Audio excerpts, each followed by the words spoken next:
Coup de gigot de Roald Dahl. Dans ses rideaux tirés, la chambre était chaude et propre. Les 2 lampes éclairaient 2 fauteuils qui se faisaient face et dont l'un était vide. Sur le buffet, il y avait 2 grands verres, du whisky, de l'eau gazeuse et un seau plein de cubes de glace. Marie Maloney attendait le retour de son mari. Elle regardait souvent la pendule, mais elle le faisait sans anxiété, uniquement pour le plaisir de voir approcher la minute de son arrivée. Son visage souriait. Chacun de ses gestes paraissait plein de sérénité. Penchée sur son ouvrage, elle était d'un calme étonnant. Son teint, car c'était le 6e mois de sa grossesse, était devenu merveilleusement transparent. Les lèvres étaient douces et les yeux au regard placide semblaient plus grands et plus sombres que jamais. À 5h moins 5, elle se mit à écouter plus attentivement et, au bout de quelques instants, exactement comme tous les jours, elle entendit le bruit des roues sur le gravier. La porte de la voiture claqua, les pas résonnèrent sous la fenêtre, la clé tourna dans la serrure. Elle posa son ouvrage, se leva et alla au-devant de lui pour l'embrasser. « Bonjour chérie !» dit-elle. « Bonjour !» répondit-il. Elle lui prit son pardessus et le rangea. Puis, elle passa dans la chambre et prépara les whiskies, un fort pour lui, un faible pour elle-même. De retour dans son fauteuil, elle se remit à coudre, tandis que lui, dans l'autre fauteuil, tenait son verre à 2 mains, le secouant en faisant teinter les petits cubes de glace contre la paroi. Pour elle, c'était toujours un moment heureux de la journée. Elle savait qu'il n'aimait pas beaucoup parler avant d'avoir fini son premier verre. Elle-même se contentait de rester tranquille, se réjouissant de sa compagnie après les longues heures de solitude. La présence de cet homme était pour elle comme un bain de soleil. Elle aimait par-dessus tout sa malchaleur, sa façon nonchalante de se tenir sur sa chaise, sa façon de pousser une porte, de traverser une pièce à grands pas. Elle aimait sentir se poser sur elle son regard grave et lointain. Elle aimait la courbe amusante de sa bouche, et surtout cette façon de ne pas se plaindre de sa fatigue, de demeurer silencieux, le verre à la main. « Fatigué, chérie ?»« Oui, dit-il.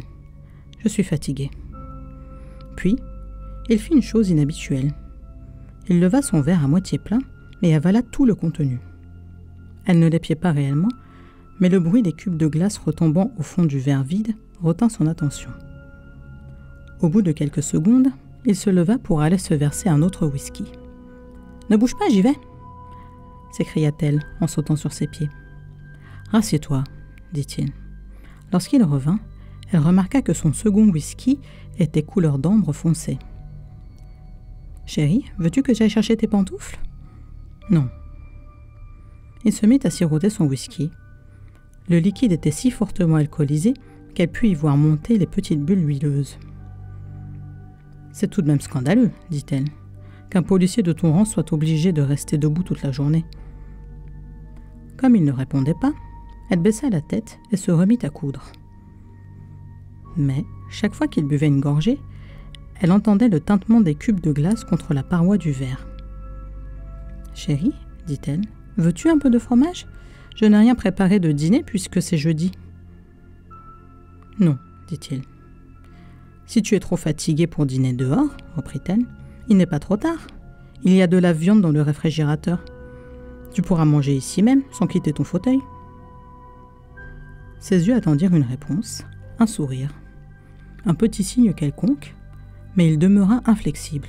« De toute façon, dit-elle, je vais commencer par t'apporter du fromage et des gâteaux secs. »« Je n'y tiens pas, dit-il. » Elle s'agita dans son fauteuil, ses grands yeux toujours posés sur lui. « Mais tu dois dîner. Je peux tout préparer ici, je serais très contente de le faire. Nous pourrions manger un rôti d'agneau ou du porc. Ce que tu voudras, tout est dans le réfrigérateur. »« N'y pense plus, dit-il. Mais chérie, il faut que tu manges. Je vais préparer le dîner, et puis tu mangeras ou tu ne mangeras pas. Ce sera comme tu voudras. » Elle se leva et posa son ouvrage sur la table, près de la lampe. « Assieds-toi, dit-il. J'en ai pour 1 minute, assieds-toi. » C'est alors seulement qu'elle commença à s'inquiéter. « Assieds-toi, répéta-t-il. Elle se laissa tomber lentement dans son fauteuil, ses grands yeux étonnés toujours fixés sur lui. Il avait fini son second verre de whisky et regardait le fond de son verre vide en fronçant les sourcils. « Écoute, dit-il, j'ai quelque chose à te dire. »« Quoi donc, chérie? Qu'y a-t-il » À présent, il se tenait absolument immobile, la tête penchée en avant. La lampe éclairait la partie supérieure de son visage, laissant la bouche et le menton dans l'ombre. Elle remarqua le frémissement d'un petit muscle près du coin de son œil gauche. « Je crains que cela te fasse un petit choc, dit-il. Mais j'ai longuement réfléchi pour conclure que la seule chose à faire, c'était de te dire la vérité. J'espère que tu ne me blâmeras pas trop. » Et il lui dit ce qu'il avait à dire. Ce ne fut pas long, 4 ou 5 minutes au plus. Pendant son récit, elle demeura assise. Saisie d'une sourde horreur, elle le vit s'éloigner un peu plus à chaque mot qu'il prononçait. « Voilà, c'est ainsi, » conclut-il. « Je sais que je te fais passer un mauvais moment, mais il n'y avait pas d'autre solution. Naturellement, je te donnerai de l'argent et je ferai le nécessaire pour que tu ne manques de rien. Inutile de faire des histoires. J'espère qu'il n'y en aura pas. Ça ne faciliterait pas ma tâche. » Sa première réaction était de ne pas y croire. Tout cela ne pouvait être vrai. Il n'avait rien dit de tout cela. C'est elle qui avait dû tout imaginer. Peut-être, en refusant d'y croire, en faisant semblant de n'avoir rien entendu, se réveillerait-elle de ce cauchemar, et tout rentrerait dans l'ordre. Elle eut la force de dire « Je vais préparer le dîner. » Et cette fois, il ne la retint pas. En traversant la pièce, elle eut l'impression que ses pieds ne touchaient pas le sol. Elle ne ressentit rien, rien excepté une légère nausée. Tout était devenu automatique. Les marches qui la conduisaient à la cave, l'électricité, le réfrigérateur, sa main qui y plongea pour attraper l'objet le plus proche.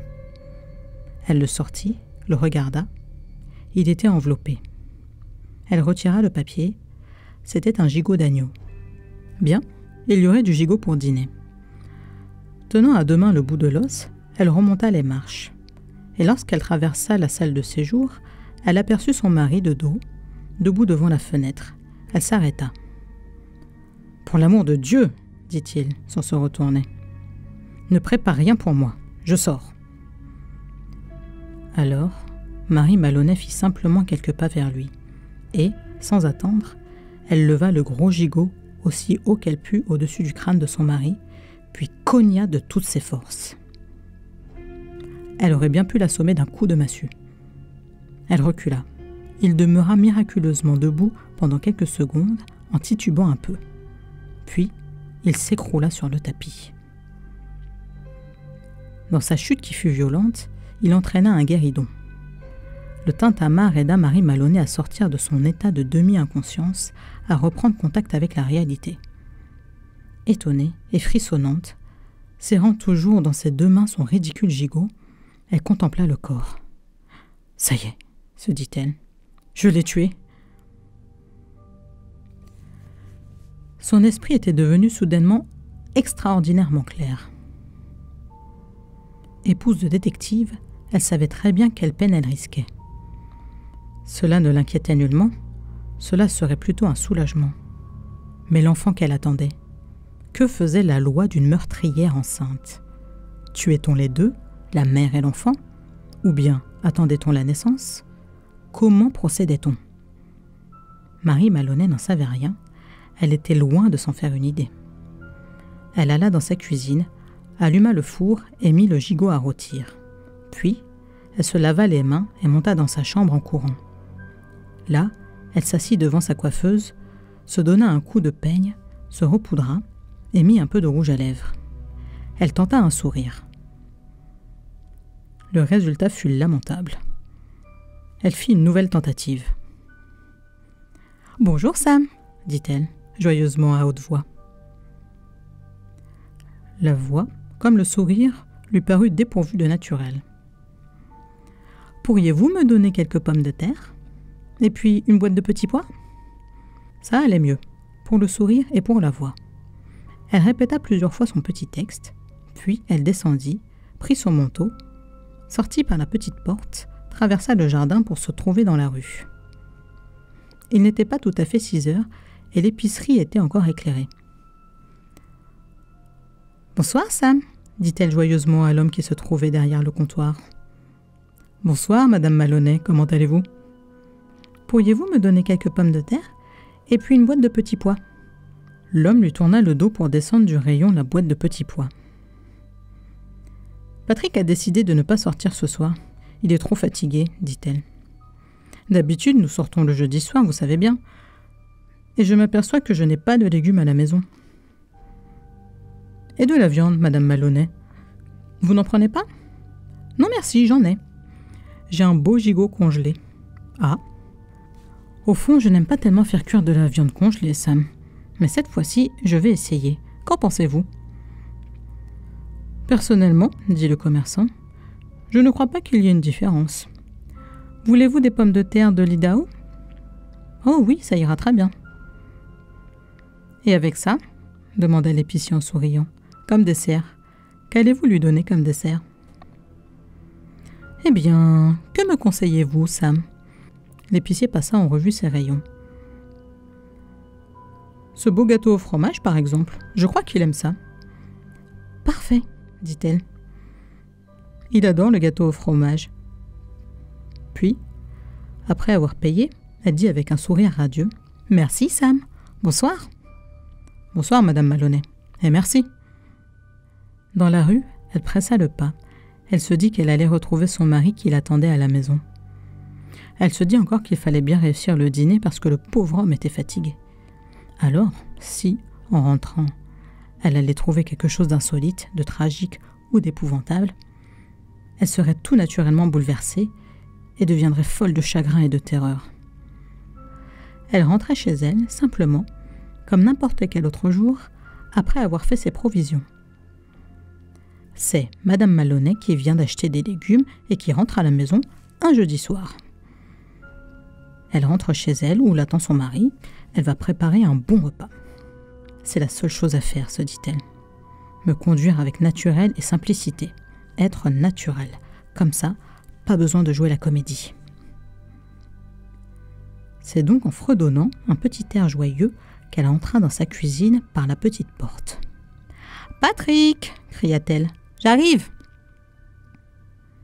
Elle posa son paquet sur la table et passa dans la salle de séjour.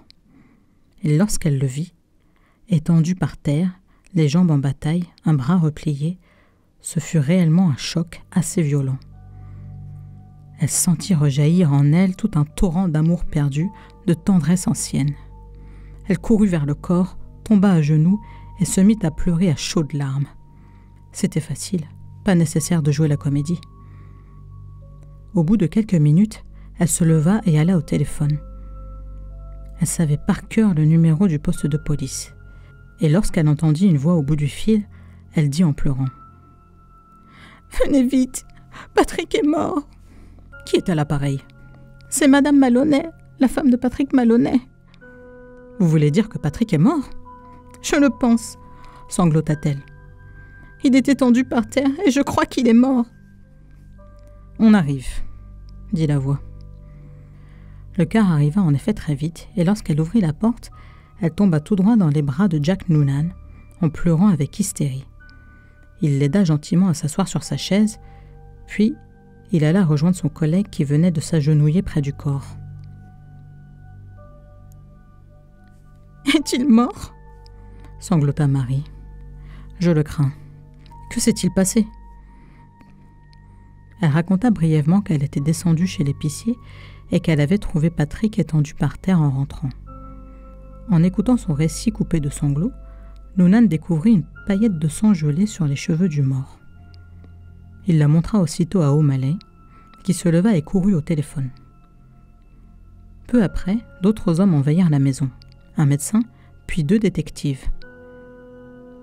Marie en connaissait un de nom. Le photographe de la police arriva et prit des clichés. Ensuite, ce fut le tour de l'expert chargé de prendre les empreintes digitales. Il y eut de longs chuchotements autour du cadavre et Marie dut répondre à d'innombrables questions. Mais tout le monde la traita avec beaucoup de gentillesse. Il fallut qu'elle racontât de nouveau son histoire depuis le début.